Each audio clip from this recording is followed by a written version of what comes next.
the big trope in these kinds of things is the montage. You see it in everything. You bring in your music, you go from a novice to expert in a nice little package time frame. I mean, can you make a montage moment happen aside from playing the music? I'm the best. Oh wow. Somebody take me down. I'm the best. Oh wow. Somebody take me down.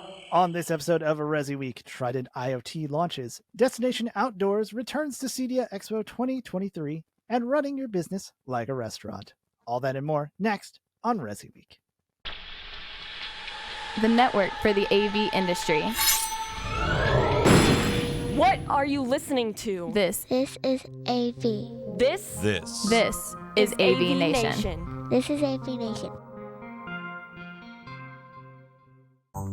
This is ResiWeek, episode 394, Montage Moment.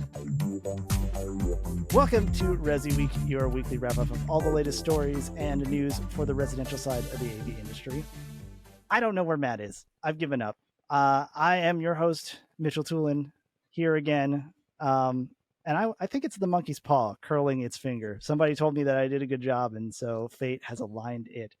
But thankfully, I have a host of people who are a lot smarter than me, actually experts in the AV industry, starting with founder of Control Concepts and host of our very own State of Control, a much better show, Steve Greenblatt. Welcome. Thanks for having me. Thanks. I'm glad to be here. And I am one of those people that's your fan as a host. So I know it's going to be a great show and I'm glad to be part of it. Oh boy, we're in for it. Also with us is Mitchell Klein, Executive Director for the Z-Wave Alliance. Thank you for being here. Hey, Mitchell. It's great to be here with the other Mitchell. Of course, you're the better hair Mitchell, but that's okay. We'll deal with that. It's about all I got going for me. And last but not least, Mariusz Malkowski, CTO and founder of Trident IoT, newly minted. Welcome to the show. Hey, thanks for having me. Thank you for being here. Speaking of, this comes from Residential Systems, Trident IoT launches to offer silicon, product engineering, and certification for connected devices. They're focused on decreasing time to market for these connected device manufacturers, and they're a direct supplier of Z-Wave technology. Post-process Mitch coming in. I forgot to invoke the Bradford rule of explaining any acronym that we use. IoT is short for Internet of Things. You're welcome, Bradford. And since we have one of the founders on the show, I think I'd start with them. So, Mariusz, what brought about this? I know that before we had you on when we were talking about Matter, another IoT thing. So what are you looking to achieve with Trident IoT for the smart home space? Yeah, thanks for having me again. You actually stole two of my very important points, right? But I'll forgive you. No worries. I can take it. So we are a technology and engineering company focused on delivering IoT solutions. So if you look at the IoT in whole, it's very fragmented, very complicated. Customers very often would come to me and ask, which ecosystem should I play with? Which technology should I use? So we're the technology company that will help you navigate through all that, supply silicon, supply software, firmware, engineering services, as well as what makes us very unique. Will also be a certification house for some of the most known protocols. We already certify Z-Wave devices. We're in process of certifying or becoming a certification accredited lab for Zigbee and Matter. And there is probably more that will come down the line. Very good. So Mitch, as a part of Z-Wave, and we said they're a direct provider. Trident IoT is a direct provider for Z-Wave chips and modules. So what does this partnership kind of mean for your side? You know, there's actually a long history behind this. And, you know, if I go back to 2015, when I first came on board with the Z-Wave Alliance, I was like drinking from a fire hose for 2 weeks and sent to a trade show. And I had numerous interviews with various press and analysts, and I was attacked pretty much the entire time. What makes me think Z-Wave's going to survive, and all kinds of things that have been proven wrong over the years. And I think this is the last piece of the puzzle that gets put together that puts an end to the argument that Z-Wave is a proprietary technology owned by one company, which previously was Silicon Labs, and before that was Sigma Designs. And now with Mariusz and his team, which we're thrilled to have back. It's like putting the team back together again. We're so thrilled to have this because now the last obstacle, at least the perception of the last obstacle, is gone. We now have multiple silicon providers. We have multiple support opportunities. And by the way, Z-Wave is thriving and the technology is progressing. So anyway, all you naysayers, pay attention. That's awesome. Steve, you're from the programming side. So these kind of systems, like he said, it's nice when it works together, but when it's proprietary, how do I say this? There's a lot of standards. The nice thing about standards, there's so many of them. So would something like this help a programmer? How does that function with them? There's a lot these days. Right now, everybody's looking for interoperability. So something like this is just really critical. Clients and I come a lot from the commercial side, and the residential side is a smaller portion of my knowledge and my experience. But from the commercial side, it's still critical that products can work together and be easily swapped out, and that when you are working and designing a system, you don't have to start over when something has to be replaced. So be able to have some type of standardization and have a confidence in knowing that products are going to work well together is just critical. So, tying them to a consistent protocol, whether it's Matter or whether and Z-Wave is similar, where that these products are meant to work together because they're all subscribing to the same way of communicating. All right, that sounds awesome, and I hope that I'm looking forward to what's coming. So we're now going from the indoors to the outdoors. It's terrible. CEDIA Expo 2023. It's coming back to Denver September 7th through the 9th, alongside the newly minted Commercial Integrator Expo. But we're focused on the CI channel here, not the CIX. Confusing. CE Pro is also returning CE Pro is reporting that they're returning the Destination Outdoors, a 24,000 square foot arena, providing attendees a first-hand look at the outdoor space and solutions. The article mentions drapers, custom shades, projection screens, just video walls, having micro LED displays. Coastal Source has some outdoor audio solutions. Steve, this is an interesting return to the show floor. It's usually it's stuck inside a big building where only the AV people are going to see it. Now it's outdoors. What does that mean for this kind of showcase to return? There's a couple of, I think, interesting parts of it. From the business side, obviously it gives manufacturers that specialize in this area a chance to really strut their stuff. You can't show outdoor products as easily indoors because you're going to lose where they shine and what they're intended to be used for and what their specialty is. But the other side of it is it gives the show floor a chance to expand a bit. It gives it creates some visibility outside. People that are passing by can see the technology. It provides a lot more visibility, I think, and intrigue to what we're doing as an industry. So, and plus also you get a little bit of fresh air. So I think that there's a lot of upside for this, the business side as well as for the attendees. It gives you a little bit of a unique trade show experience. Yeah, exactly. Mariusz, same kind of question. You're in the IT space. I don't want to pigeonhole you too much, but the outdoor world is a little different than your usual smart home stuff. How much does that change when you're kind of designing that space? Yes, it's different, but also it's a little bit of the same, right? But one thing I want to point is the latest advancement in Z-Wave long range, which makes those outdoor installations much easier to do. They will be more robust. The Z-Wave long range employs a range of 1.5 miles, so you can easily go outside of the home.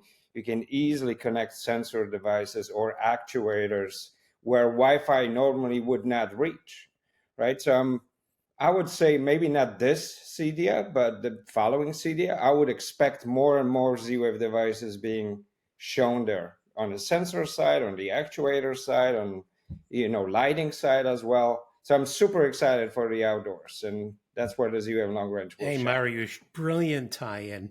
And actually think about this, like if you're an exhibitor and you've got Z-Wave long range, you don't actually have to be across the street, right? You can get a much cheaper Correct. suite at one of the hotels down the road or something like that, right? I mean, kind of cool there too, right? And we can still control Z-Wave devices. Absolutely. Yeah. You're going to be outside, and given what's been going on these days with climate, I think bring your waders with you. Flash floods wouldn't be a wild surprise. We'll really get to see how well these outdoor products work in the real world. That's just my guess.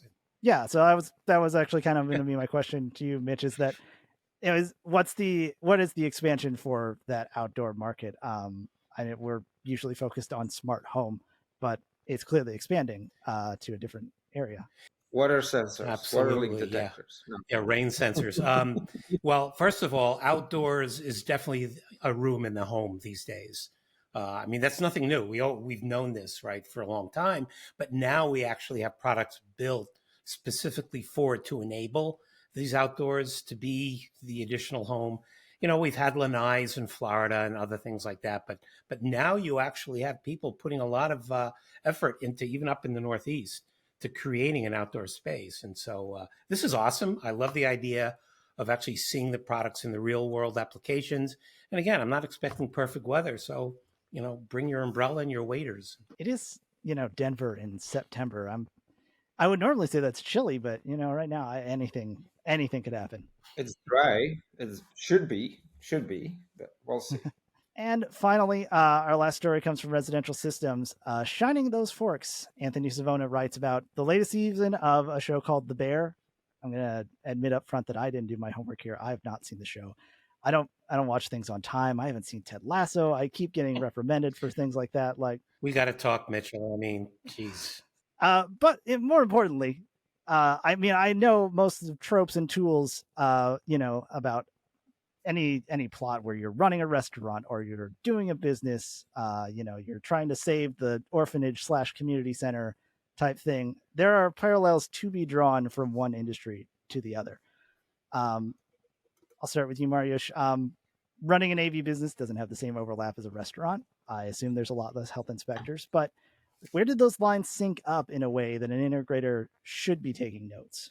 I think streamlining processes, right? And the well-run restaurant, it's usually well-run, right? It has a little bit to do with obviously great food, but more so with processes and streamline and efficiencies, right? That's where we're really going to see a difference between a good restaurant and not so good restaurant. We can have the greatest food, but if you wait 45 minutes for it, so you're not going to like it. Right. So I think the parallel applies to, other businesses as well, where, the same principles are super important. Right. So efficiency, looking back and, adjusting as you go. I think it's super important. Steve, one of the things that Anthony talks about in the article, it's one scene where this guy is waking up at 5:30 in the morning to clean forks. And without the context, it sounds like a neat attention to detail. Someone is so focused in that. But I feel like sometimes, especially maybe as a producer, if you get too nitty gritty with everything you do, you start losing any time. It spirals out of control. So how granular do you really need to be when you're running a business? Depends on who you're trying to serve and the type of client that you have. And a lot of that requires probably adjustment. So, and it also depends on who you are, right? As an owner, if you are somebody who has a lot of attention to detail, you're going to respect that and appreciate that and probably focus on that more versus somebody that doesn't. In the end, similar to a restaurant, we're trying to deliver an experience. I think that's a big buzzword right now, and I'm sure that works in all the different markets and a lot of what service providers do. So whereas you can have perfect wiring and you can have everything really meet all the details, if you don't get that last 5% and you can't make it easy and you can't cater to the client's needs and you don't show that you're listening to what the intent of the system is and what their goals are, all of the other things don't really matter. So it really is critical that you understand your client, you understand what they're asking for, what it is that you're intending to do, and you deliver it. And also you know what's important to the client. So if being on time and being tidy and being very very organized is something that they're going to appreciate, then you focus on that. If they're going to appreciate a big whiz bang experience, then that's the other side of it. And there's always a meeting ground, of course. Yeah. Although I feel like restaurants, they like their lights to be really dim and moody and stuff. And integrators are probably looking at the lights and going, we could just put like 14 more up there. And actually, you can see what you're eating, not just. Mitch, to me, the big trope in these kinds of things is the montage. You see it in everything. You bring in your music, you go from a novice to expert in a nice little package time frame. I mean, can you make a montage moment happen aside from playing the music? That just seems like it'd be sometimes torture for your employees. But how do you measure progress in a way that growth can be measurably noticed? Measuring growth. Okay. Well, let's look at this from the retail side. Retail is detail, as you've heard, and the actual installation, the detail on that is things like wearing the booties on your way into the home on the construction, cleaning up after you strip a wire, which again I remember not seeing that happen as often as I would like. Bringing in the little hand vacs to make sure that when you're done with whatever work you're doing, you're cleaning up and the place looks better than when you got there. So there's that part, really. It's that level of detail that people have an eye on in their homes. And I think that sometimes that gets missed. So we can look at how well the truck is organized. We can look at how neat the wiring is, but the things that the consumer is going to see in their home, those are the details you got to pay real close attention to. That's the cleaning the fork, by the way. And now I forgot your question. It's just how do you measure it? Client satisfaction, that's what it's all about. I mean, look, I've been in this business a long time, Steve, you know, just as well. Bottom line is you get your business from other customers, and, you know, it's got to be that experience. We don't have TripAdvisor or any of these other social sites that are doing ratings on installers, at least not yet, like they do with the restaurants. So how are you going to get your next business? It's going to be word of mouth. It's going to be creating your own social networks that way. And most people work on repeat business. So, you know, you one trip up, you spend all your career trying to earn that client's respect, and one trip up can mess that up. So it is critical. That's true, Steve. Most of the upper clients have multiple homes, right? So it's kind of like a never-ending project. We just did this one, now got one going on in Palm Beach. And by the way, we just bought a condo in Las Vegas, and we got a brownstone in New York. So you know this, Steve, too. It's like, you're right, customer for life. All right. I think that's going to do it for us. Thank you guys so much for joining us. Speaking sort of montages, Mitch, will the CE Pro All-Stars Band be making their return to CEDIA? Nice tie-in. Yeah. You know what? My happy place is definitely on stage playing with my friends and playing instruments with them, playing songs. And actually, this year going to be the first time I'm singing one myself. Ooh. So you're going to have to come and check it out, right? So yeah, we'll be back. I think it's Thursday night. Awesome. How can we find you or Z-Wave Alliance? Mitch at zwavealliance.org. We don't have a booth this year because our members have taken out their own booths, but I got 2 sessions. You can look that up on the CEDIA website. And also I will be wandering around. So grab me. I'd love to catch up with you. All right. Thank you so much. Mariusz, thank you for joining us. How can we find you or Trident IoT? I mean, immediately at CEDIA, I'll be working the same floors as Mitch. I'm actually doing a session on hospitality and Z-Wave and efficiency. Super cool one. I recommend to attend, and you can find me on LinkedIn or at Trident at TridentIoT.com. All right. Thank you so much. And Steve, thank you for joining us. How can we find you either on a show floor or I don't know, on some sort of talky thing. I like to be in several places, so I'll give you the rundown. For me personally, you can find me at Steve Greenblatt on social media. My company Control Concepts at controlconcepts.net. You can find me here at AVNation on A State of Control, as we talked about, which is the programming, control, and automation show with my partner Rich Vergoza, who's a regular guest here on the show, and I will also be attending CEDIA Expo and teaching for the first time this year with my team member, Brittany DeCessory. We're going to be doing a professional development session on understanding personality types. And we have a lot of fun with that. It's a great way to learn how to work with other people. That's going to be on Friday at 11 a.m. So please join us. It's very interactive, a lot of fun, and you're definitely going to learn something from it. And we'll also be walking the show floor and meeting people and networking and getting to talk about API integration. So please stop and say hi. We'd love to talk to you. All right, that's great. And also don't forget that Ask the Programmer alongside James King, another one to show you guys do. You guys just nerding out about all kinds of programming related topics. Thank you. I appreciate that. Yes, that is true. Yep. And if our editor's doing their job correctly, all those links will be on the page. So go check out wherever you guys are at during CEDIA Expo. For me, I will not be at CEDIA Expo, but I do know that Tim Albright of AVNation is going to be running around as an influencer, air quotes. So make sure that you make fun of him for that title and then stop by and say hi if you see him. For me, don't follow me on Twitter or anything. I write about things that aren't the AV industry that you're probably not interested in.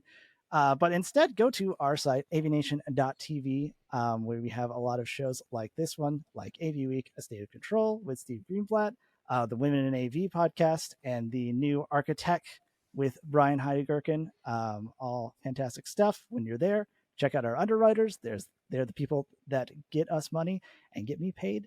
So I appreciate that. You know, Rich Vergoza's brother got to eat kind of situation there.